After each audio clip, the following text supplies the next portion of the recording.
Paz, una palabra que parece tan simple, ¿no? Pero la verdad es que su significado ha sido un verdadero campo de batalla a lo largo de la historia. Acompáñenme a desglosar la evolución, que es fascinante, de este concepto.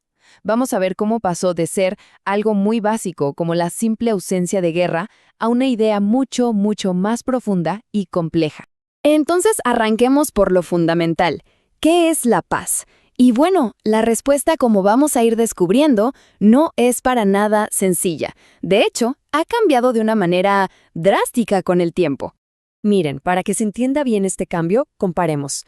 A mediados del siglo XIX, por allá de 1850, la paz era definida básicamente por lo que no era.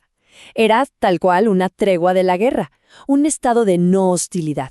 Pero si damos un salto de poco más de un siglo a 1983, ¡boom! La paz se convierte en la condición normal de una nación. ¿Nos damos cuenta? Pasó de ser una simple pausa en la violencia a ser el estado natural, lo que se espera. Este cambio de perspectiva es clave para todo lo que sí. Bien, este primer enfoque, el más básico, es el punto de partida para lo que se conoce como la investigación para la paz. Y a este concepto inicial se le dio un nombre muy específico: paz negativa. Para poder estudiar la paz de una forma, científica, los primeros investigadores necesitaban una definición clara, simple, y la forma más fácil fue definirla por lo que no es, así de sencillo. La paz negativa es la ausencia de guerra, la ausencia de violencia directa, organizada y sistemática. O sea, si no hay disparos, si no hay batallas, hay paz. Parece simple, ¿verdad? Bueno, como se imaginan, esa simplicidad no iba a durar mucho.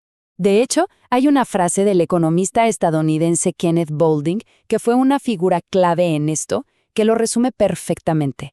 Él decía que una paz estable es cuando la probabilidad de guerra es pero tan baja, que la gente ni siquiera la considera en su día a día. Ya no entra en sus cálculos. Es, en el fondo, un estado de seguridad que se basa en que no hay una amenaza directa. Y esto nos lleva a algo súper interesante. Resulta que entre esa simple no guerra y una paz que sea de verdad estable, hay como un limbo, una zona de fractura o área gris, como le llaman. Justo ahí es donde encontramos los saltos al fuego, las treguas, las negociaciones. A ver, no es guerra, claro, pero tampoco es una paz sólida. Es ese espacio intermedio, ¿saben? Lleno de tensión, pero también de posibilidades. Y justo aquí es donde la historia da un giro total. Porque en la década de los 60 aparece una crítica que fue revolucionaria, una que vino a desafiar por completo esa idea de que la paz era simplemente que no hubiera guerra. Ok, para entender bien esta nueva crítica, recordemos rapidito en qué se enfocaba la idea anterior. La paz negativa, ¿cierto? Su objetivo era detener la violencia directa, o sea, esa que podemos ver, que tiene un actor claro que comete el acto de dañar. Pensemos en una guerra, un golpe, una agresión física. Y aquí es cuando entra en escena el sociólogo noruego Johan Galtung, y él llega con un concepto que, de verdad, lo cambió todo: la violencia estructural. Galtung dijo: oigan, un momento, hay otro tipo de violencia, una que no se ve, una invisible, sin un culpable con nombre y apellido. Es el daño que causan los sistemas injustos, la pobreza, la discriminación, que no haya acceso a la salud o a la educación. Es, como él decía, una violencia que mata lentamente. Y la idea de Galtung se puede ver muy claramente en este esquema. Él divide la violencia en dos grandes ramas: la personal o directa y la estructural o indirecta. Lo que él argumentaba, y esto es potentísimo, es que el daño que causa una estructura económica injusta es tan real como el de un golpe. Así, de repente, el concepto de paz se expandió de una forma radical. Y miren, esta crítica no era solo académica. Escuchen esta frase tan poderosa de Martin Luther King Jr. de 1963. Él hablaba de pasar de la repugnante paz negativa, donde se acepta pasivamente una situación injusta, a una paz positiva y sustancial, donde se respete la dignidad de todos. O sea, él lo pone clarísimo. ¿De qué sirve una paz sin guerra si la gente sigue sufriendo una opresión sistemática? Eso, decía él, es una paz repugnante. La verdadera paz tenía que ser algo más. Y así es como nace el concepto de paz positiva. Fíjense en el cambio. Ya no se trata solo de la ausencia de guerra, ahora se trata de la presencia activa de la justicia.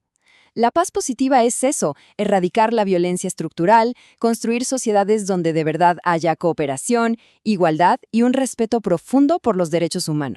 Claro que la historia no termina ahí. La idea de una paz positiva suena increíble, muy inspiradora, pero tenía un pequeño gran problema. ¿Es realmente alcanzable un mundo sin nada de injusticia? Y esa pregunta nos lleva a la siguiente etapa en esta evolución. A ver, el problema con la paz positiva es que pareciera ser algo de todo o nada. Si la paz solo existe cuando eliminamos toda la violencia estructural, ¿qué hacemos con los pequeños avances? ¿Qué pasa con esos pasos intermedios? O sea, un tratado de paz, una negociación que sale bien, un programa social que ayuda a una comunidad. ¿Acaso eso no tiene valor solo porque no resuelve todos los problemas del mundo de un plumazo?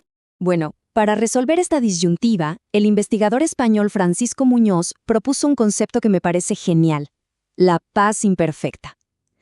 La idea es muy simple, pero muy poderosa. Se trata de reconocer y valorar todas las acciones y experiencias que crean paz, incluso si están ocurriendo en contextos donde todavía hay conflicto y violencia. Es valorar los pasos que se dan. Y ojo, este nuevo concepto no viene a reemplazar a los anteriores, para nada. Más bien, los integra, los abraza. Como vemos en el diagrama, la paz imperfecta es como un gran contenedor que engloba tanto la búsqueda de la paz negativa, o sea, que no haya violencia directa, como la de la paz positiva, que haya justicia. Reconoce que ambas cosas coexisten y se influyen todo el tiempo. Y para entender la paz en toda su complejidad, es clave ver cómo esto se aplica a diferentes niveles. Por ejemplo, una perspectiva feminista le añade una capa de análisis fascinante.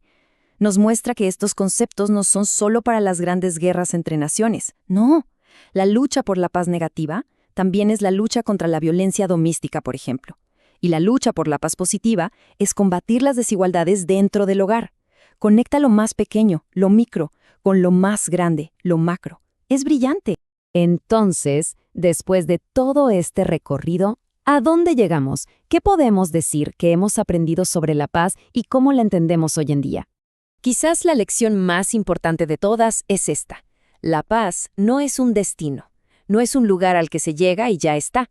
No es tampoco la ausencia total de conflicto. Es un camino, un proceso continuo, dinámico e imperfecto. Es algo que se construye y se tiene que reconstruir todos los días. Y con esto cerramos. La pregunta que nos queda al final no es tanto cómo alcanzar una paz perfecta y utópica, sino algo mucho más cercano, más práctico.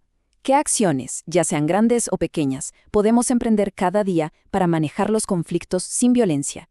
¿Cómo construimos pequeños espacios de justicia a nuestro alrededor? Porque al final, la paz no es algo que se encuentra, es algo que se hace.